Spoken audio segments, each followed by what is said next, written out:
I low-key hate the segments that I have to do with State Rep Brian Harrison because it's always just terrible news about what's going on in Austin. But it's important and you got to know it. Brian Harrison, welcome back onto the James Show. Not that I hate you, I just hate the info you bring me. I don't know how to take that intro there. I'm like a ray of sunshine on your cloudy day, James. Yeah, you make all my days worse. First off, tell the guys listening what I learned this word from you, Brian. What's draggy land? Oh my goodness! I know this is what I'm talking about. And I'm a proud member of the Fighting Texas Aggie class of 2004. It hurts my heart how Texas A&M, my alma mater, one of the most conservative, greatest universities our country has known, has taken a hard turn to the left. We have big government leftist progressives running Texas A&M. They've allowed drag shows all over our campuses. They finally canceled it thanks to the pressure that I put on them. But we're talking about a university at Texas A&M that has gone full woke, LGBTQ minors, gender studies coursework. They've got entire classes training the next generation of DEI activists. This woke cancer has proliferated like every organ in the government of the state of Texas, and I'm on a mission to expose this and to excise it because Texans they voted for Republican conservative leadership. They deserve bold Republican conservative leadership, but I don't understand why we have any leftists running any of our state agencies. We should have bold conservatives running all parts of Texas government. Well, look, I have a nephew that is at A&M right now. He's on a mechanical engineering degree path, and he does need to learn like calculus and physics and all kinds of really complex stuff, but not eyeliner. That doesn't seem to be something that would help him in his future. So, no. Brian, good luck fighting that fight.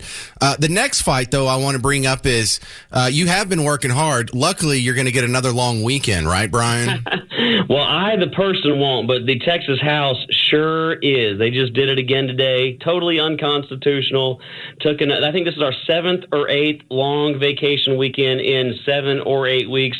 But the Constitution requires us to vote before doing this, and they're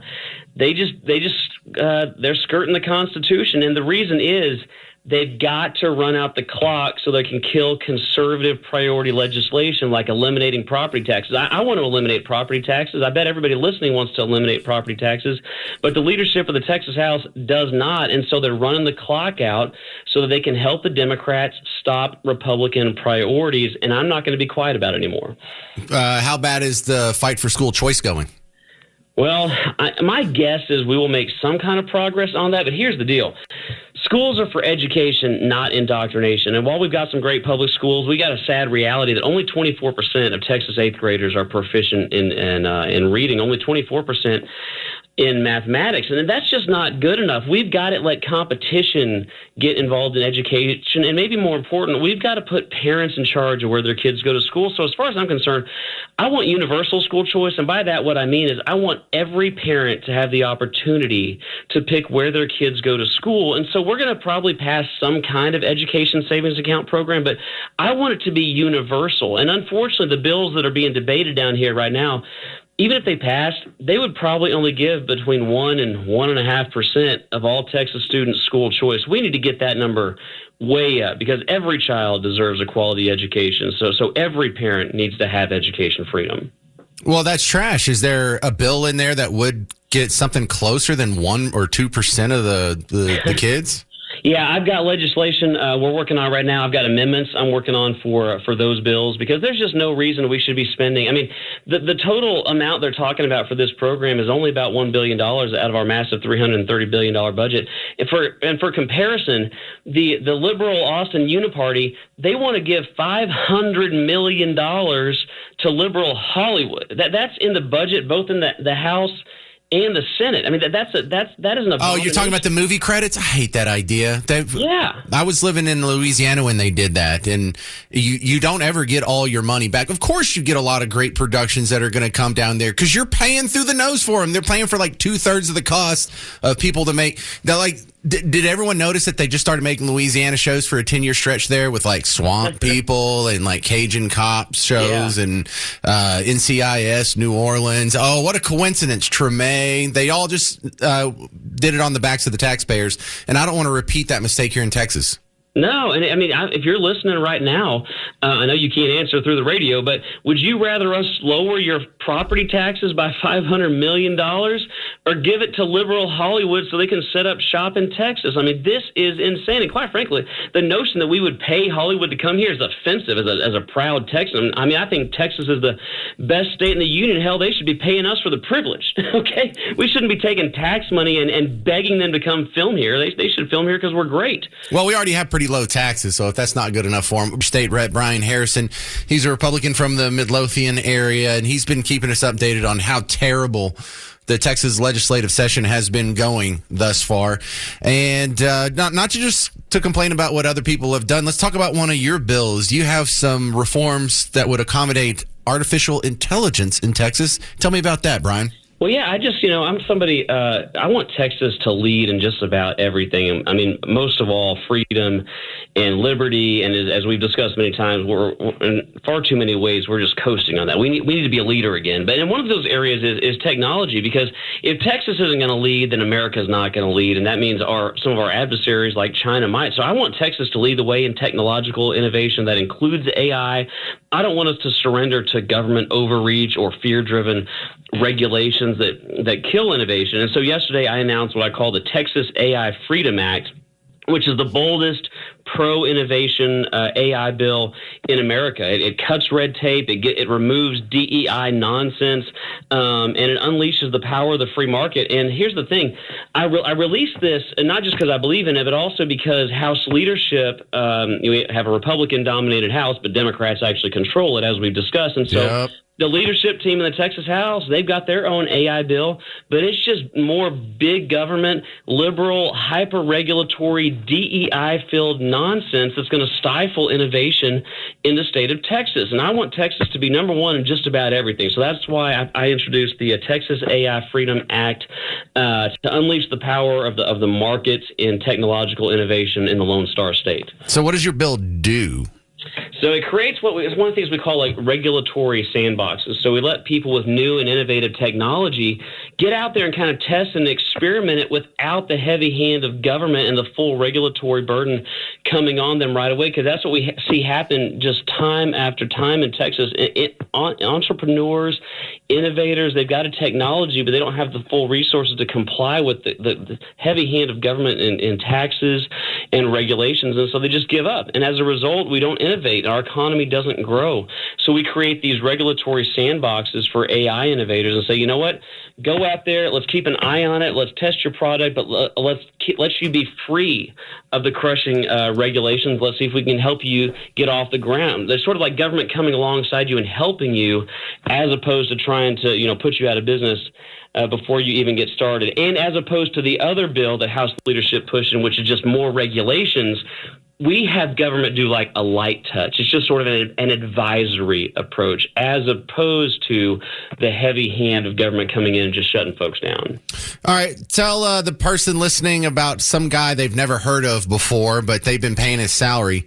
Hugh Brady. Why is he making headlines today, Brian Harrison? I'm so happy. It makes my heart so happy you're asking me about this, because before I started talking about this 2 years ago, nobody knew about this scandal. I think it's one of the biggest political scandals in America. Okay, when I walked on the floor, I had served under President Trump. I was his chief of staff at the Department of Health and Human Services to the very last minute in the first term. I get elected to the Texas House 6-7 months later. I come in and I find out Democrats are running the House, and who is the most powerful person in the chamber? Well, it's our House parliamentarian. Well, who's our House parliamentarian? He's a guy named Hugh Brady. Well, who is Hugh Brady? Hugh Brady is a Democrat Party activist, and get this, a former Barack Obama White House lawyer. And keep in mind, this guy... No. Yeah. Yes, it's true. No, it's true. So, and the parliamentarian, they've got the power to kill any bill they want. They can push socialist bills. They can help the Democrats. And in the state of Texas, we have a Barack Obama White House lawyer, as we speak, controlling the Republican-dominated Texas House of Representatives. This is the thing I ask you every time you come on. In a state that's supposed to be the reddest of the red, we're supposed to be the America of America. We have no Democrats at any statewide office in this beautiful land of 30 million people. How does the party in such a minority end up with the control in Austin? I call it the biggest example of voter fraud maybe in history, because Republicans, I mean, look, let's take a step back for a second for folks listening. As you said, Texas is known for leading in freedom and liberty, but for far too long, we've been just coasting on our small government reputation, and especially in recent years with Democrats in power to control the Texas House, liberal budgets that grow government at rates that would make D.C. Democrats blush, and Texans being taxed out of their homes. We got record levels of government debt, totally out of control regulatory state. Our reputation has been more myth than reality. And I tell you what, I'm on a mission to make Texas again. I want Texas to be the number one state in America for liberty. Can we do something about the blue laws? I want to buy whiskey on a Sunday. You and I talked about this last time, and I think I'm with you. I'm a liberty guy, and it's a consistent application of small government principles to say, you know what, does it really make that much difference if somebody wants to buy a bottle of wine at 11:59 versus noon? I'm not so sure these laws are needed in the state of Texas anymore, especially if we want to call ourselves the leading beacon of freedom and individual liberty in the states. We got some blue laws we might need to rethink here. All right, Brian Harrison, you're a state rep from our area here in DFW. One of the big stories here is Irving's trying to sneak in some weird zoning change and maybe try and get a casino built on the side of the old Texas Stadium. But it's pointed out in a lot of the media here that it's still illegal at the state level. So would something have to be done in Austin for these casino projects that keep being bandied about in our news to actually happen? Yeah, it would. Texas has a general prohibition on it, but one of the things when it comes to gambling that I'm trying to deal with right now, I just had the Texas Lottery Commission come and testify before my committee down here, and I was horrified at what I learned. I mean, the Texas Lottery, because we do have gambling in Texas, it's just the state is the biggest bookie. That makes no sense whatsoever. And so I say this to folks, whether you're pro-gambling expansion or anti-gambling expansion, the idea that we would have the government be the biggest bookie in the state is fantastic. Well, they don't like competition there. That's the problem, Brian. There's definitely something to that. So I've come out recently, and I just think we need to abolish the Texas Lottery. There's no reason that the government should be in the gambling business, no matter how you feel about it. But yes, to answer your question, yeah, if Irving wanted to do that, that would probably require a change down here in Austin. Dang. So it doesn't really matter what they do up there, because people are losing their minds thinking, oh my God, they're going to sneak in a casino. It's like, I don't think they can sneak in a casino. No, that'd be pretty hard. We've got some pretty strict anti-gambling. It's actually in our Constitution. So I don't even think it would just be a law. I think the Constitution would probably have to be amended to do that. Couple things, but we only have like a minute, so short answer here. I heard you on a friend of mine's radio show. You breed dogs?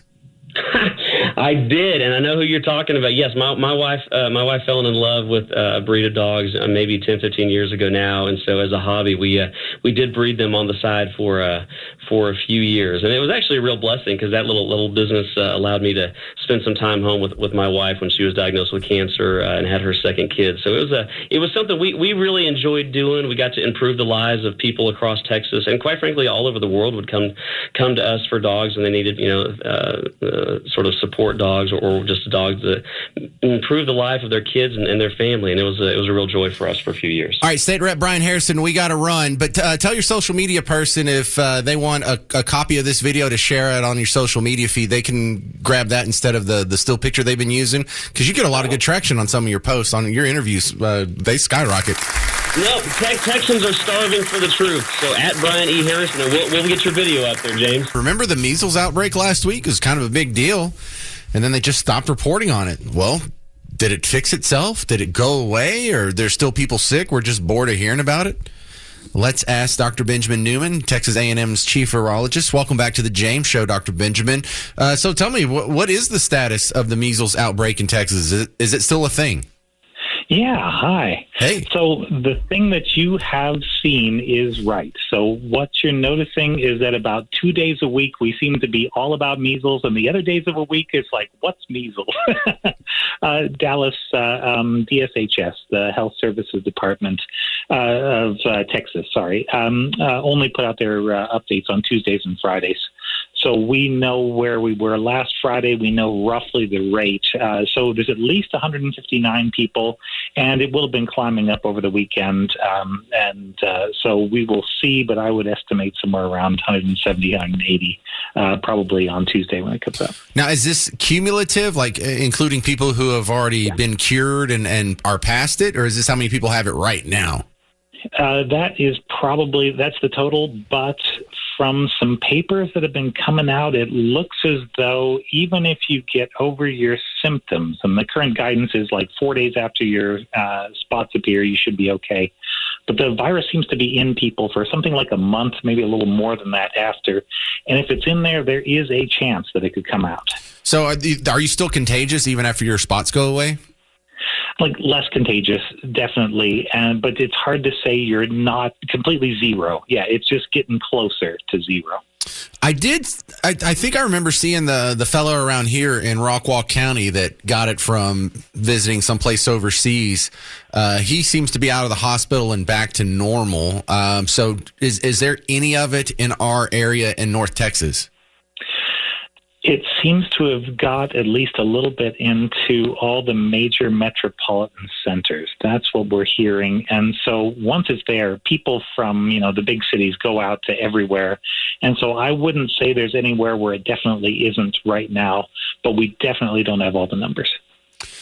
So when the guy in Rockwall County had to go to the hospital with measles, what did they do to you? Do they give you like ivermectin, or do they put you on a ventilator? What's the treatment for measles look like? Yeah, I mean, it sounds ridiculous, but it's supportive treatment for the most part. So chicken soup fluids, and then if they notice that something bad is happening, if your heart is doing something weird, then they have things that they can do for that. But no, the main treatment is just keeping you comfortable and keeping you where they can watch you and try to treat any sort of complications as they come up. So there's a headline on WFAA.com today, the news partner for WBAP. Thank you very much, guys, for your reporting here. There is a school, Mercy Culture Prep, over, I think it's Tarrant County, that has the lowest measles vaccination rate in Texas at about 15%. Is that a problem? Would you send your kids to that school? I mean, you could send them there, but among the 159 cases that we have, there are at least 5 people where they were vaccinated at one point. So the vaccination, like the current guidance is that you only need to get vaccinated once in your life, and most people have had that before they even go to school. But if you look at some of the papers, looking at how long that protection lasts, it looks like it's somewhere in the 10 to 15 years range.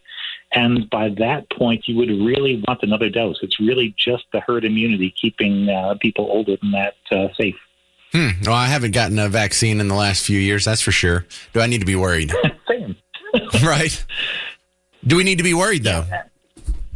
I don't know, but we may need to think about if this is going to be a choice. It's like if you could have a religious or, I don't know, conscientious exemption to smoking law and could blow secondhand smoke at anybody you wanted, there would be problems from that. There would be health consequences. This is kind of the same thing. The virus sort of sees us as a collective. So if we're making individual health decisions, we're basically we're making individual little chinks in the armor or breaks in the chain that weakens the protection for everybody else. But the problem is that the cost would be enormous. You got 340 million Americans. You've got about $100 per dose of the vaccine. You're talking about $34 billion to go back around and revaccinate everybody. Nah. And I don't know where that comes from. Nah. Yeah, right. That's a lot. Not doing that. So it's that or do the thing. Just, just do the thing. People. All right. Do the thing. Yeah, that's where I would come down. Yeah. Dr. Benjamin Newman, I appreciate your time calling in from Texas A&M. Thank you, sir. Anytime. All right, there you go. So the measles outbreak's still a thing just because it's not in the headlines. There's still Texans out there with these weird-looking spots and a fever and complications and, contagious whatnot. There was a viral video that I saw this, and it kind of dawned on me that, you know what? I have seen more people in masks lately. In fact, I saw a guy last night when I was going to the grocery store, and I just, I don't want to, it doesn't make me mad. I don't want to go rip it off his face and tell him he's stupid. I almost want to kind of just put a soft hand on his shoulder and be like, hey, bud, it's over. You don't have to do that anymore. It's over. It's safe. You can breathe air. It's fine. But this viral video, is this legit? Does this sound legit to you, this viral video? Give it 30 seconds. Most effective form of protest you have right now that you can start immediately. Put a mask back on. Stop letting them observe your face. And have the side benefit of better health and protecting the rest of us in the world. Put a mask back on. Man, for 23 seconds, they sure did pack in a whole lot there. Because number one, this lady is still living in the coronavirus pandemic. You think a mask still helps? You think a mask is still necessary? You think a mask somehow gives an even measurable amount of safety? Have you not heard of the Cochrane study? Have you not seen all of the literature that came back on all the studies, on all the masks? And they all agree, even the meta studies of studies show that its effect was so negligible, it's not even measurable in statistics. The Cochrane study ended that. And the Cochrane study ended that 2 years ago now. So did you just not hear about it? Did you hear about it and just think, oh, well, that's right-wing propaganda, or that's corporatist propaganda, or that's fake news, that's racist, sexist, bigot, homophobe? What? You're still worried about the mask. But also just packed into that 23 seconds of crazy. You think that's some sort of slight to us if we don't see your full face? You think you're punishing us? Oh, this is how you protest. Put on a mask. You remember what I was saying earlier, in the last hour, on how these people have made it a religion? I was reading to you some social media where people are saying, hey, I love this new thing where we get up on Sunday morning and we all meet together and we sing songs about our shared belief system, and we hold up interesting, helpful quotes, and we listen to speeches from other learned people and community leaders and try and get all on the same page. And, it's good to just get there and all have the same energy. And it's like, bro, you're going to church. You're singing hymns. You're listening to sermons. And now you're putting on a veil to be even more chaste, to be even more reverent. You're going to cover your face? What are you, like the veil wearing lady at some Catholic funeral? Or like the weird pictures that you see, whatever the Orthodox people are doing over in Eastern Europe? You're covering your face now, like a burqa. Is that what you're doing? Like the Taliban would be so happy with you. That was 22 seconds. How does that affect anything? And you get the side benefit of better health. No, you don't. Catching all your germs and keeping them on your person right in front of your two main breathing orifices, your mouth and your nose. Terrible for your health. My God. So yeah, that's an interesting update. And look, for people that you still see out there in a mask, look, I just assume hopefully you have lupus or some sort of stage 4 chemo treatment going on right now. I'm just going to assume the benefit of the doubt that you don't really think this is good for COVID and you're not really trying to stay safe and you're worried about the pandemic. I'm just going to assume the best, but I know that's not the case. I just love the idea. We'll show them. We'll put a mask back on. It's like it's very religious, isn't it? Remember when they were swearing off sex right after the election? It's like, my goodness, man. All we got to do is hand you a cross and you'd be a super Christian. You're dressing conservative. You're putting on a veil. You're getting together on Sunday mornings and singing hymns and listening to sermons. And you're swearing off sex. You have just replaced religion with politics. Oh, my God. A couple other things I want to get you caught up on. DJ Daniel. That was the kid, the 13-year-old that had the brain cancer fight and he was made an honorary Secret Service agent. Heartwarming story from the speech a couple days ago. Someone from the local NBC affiliate there caught up with him, and he was on the news, and this was just a cute end to the interview. DJ Daniel on the news yesterday. Last thing, because we know you got to bounce. What would your one piece of advice for the Secret Service be? Please stop being mean to President Trump, because if I see you being mean to him, I'm coming after you. I love that. I think you need to become the director of the Secret Service. DJ, it is such an honor to have met you. Hold up, I got one more thing to say. He has one more thing to say. I won't interrupt you. If you're a Democrat and you're being mean to President Trump, I'm on your bumper. There you go. He could probably replace some of the Secret Service staff that was in Butler. I'm not naming any names or pointing any fingers there, but that he may have a promotion in his future. He may get his first detail any day now.